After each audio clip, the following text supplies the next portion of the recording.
Today's been an interesting day. For me personally, it's been interesting because, as many of you know, I'm on my book tour right now, and every single day this week has been full on. Every single day, since Saturday, I've been doing all-day events, all-night events, every single day except Monday, but that was pretty full on too. So then Tuesday, Wednesday, Thursday, today's Friday. I'm amazed that I can even keep track. It's been full on. And what's really amazing to me, and I think that's helping just keep the flow going, is the kind of people that are coming out to events like this to talk about health and nutrition and raw, living, organic, vegan foods and superfoods and herbs and chocolate and all the amazing nature-based technologies that each one of us has available at our fingertips if we choose that. That to me is like one of the most inspiring things available to us right now, is this idea that we live in the age of opulent abundance. Like where whatever we want in our life is available to us like that. Just with the click of a mouse. Like Amazon.com. Ridiculous. Like you don't even have to put your credit card in anymore. You just trust one click. And whatever you want is delivered right to your door. That's amazing. We didn't have that kind of option very long ago. Right? Especially when you consider the trajectory of human history. Like we're living in a very interesting time. Right? And what I find interesting is that a lot of the people that come out to my events have been through the rigmarole. They've been through the doom and gloom story of this world. Right? That generally the message that's put out into the world is based around fear. It's based around keeping you locked in your house, plugged into the plug-in drug, which is called the news. But it's really the old, like the same old story over and over and over. And just figuring out new and less innovative ways to keep you sitting still. So what we're here to talk about is not sitting still. It's actually about getting activated, like right now. Like I read a book years ago by a man named Og Mandino. And this book was basically about when is the best time to get activated? When's the best time to do something? Now, when should I make that call? Now, when should I send that email? Now, when should I go to that health food store? Oh, how about another now? And that is really where the power is. It's not in some story that we have about yesterday, right? One thing I realized about our world and the level of stress that we're under, and the nature of dis-ease, which is basically just a body and mind out of ease, out of calibration, and then that manifests in some sort of organ or some sort of region in our body, right? For example, when you have a lung or respiratory issue, like a certain C word, like a zodiac sign, right? That's usually because we're not using our voice, we're not speaking our truth. So it's kind of like the universal principle. It's like use it or lose it. If you're not going to start speaking up for yourself, then you're not going to have the ability to do so later on. So that's what this information, that's what this whole idea, this whole lifestyle really is all about, is clearing away the residue, clearing away the junk.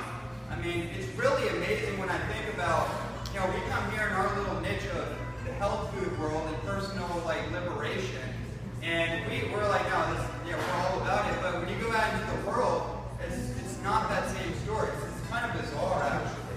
When I go walk out those doors and I go into that parking lot, it's like, whoa! And I just walked over around the corner to Unlucky's, and I was like, I was actually gonna walk to just kind of breathe and figure out what I was gonna talk about.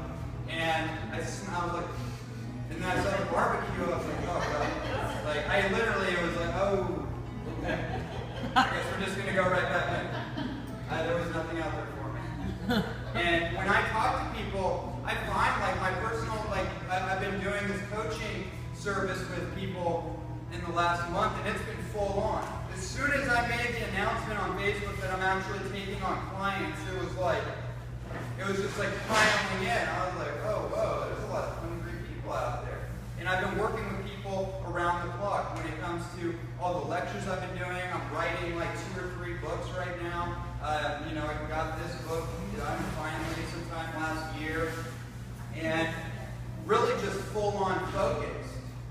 And I found for me, one of the reasons I'm able to do that is A, all the stuff that we're going to talk about here, but B is that letting go of all the non-essentials, right? Stripping down the layers where we're not carrying a load of baggage with us into our everyday life.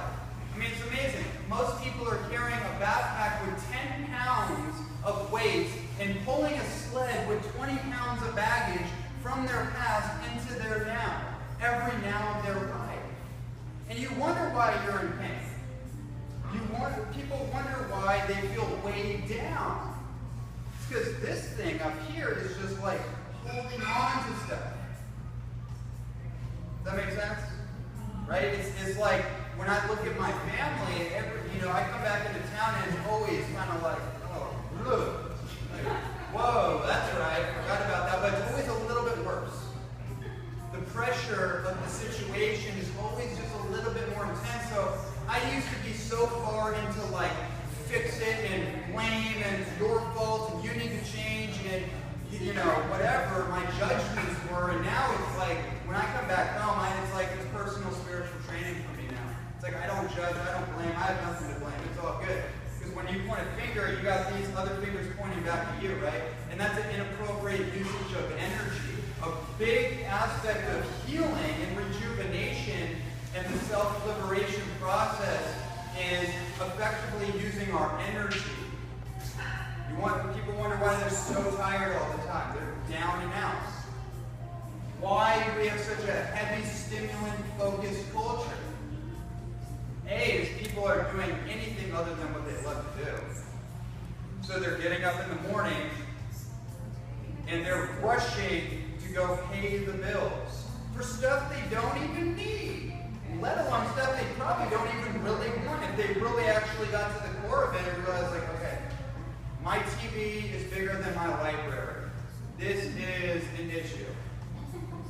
If you dig into all that personal development, self-development information like I did, for basically most of my teenage and adult life, I was immersed in it full on. One of the ideas that showed up is if you want to tell someone who's broke from someone who's rich, go into their living room and see how big their library is. Usually what you'll find is that someone that has made it or someone that's been successful in their life, their library is big and their TV is small, if they have a TV at all. I got rid of my TV years ago. So happy about it. In fact, one of the cool things about this technology world that we live in is that the next generation that's growing up right now doesn't really, they're kind of out of the TV thing.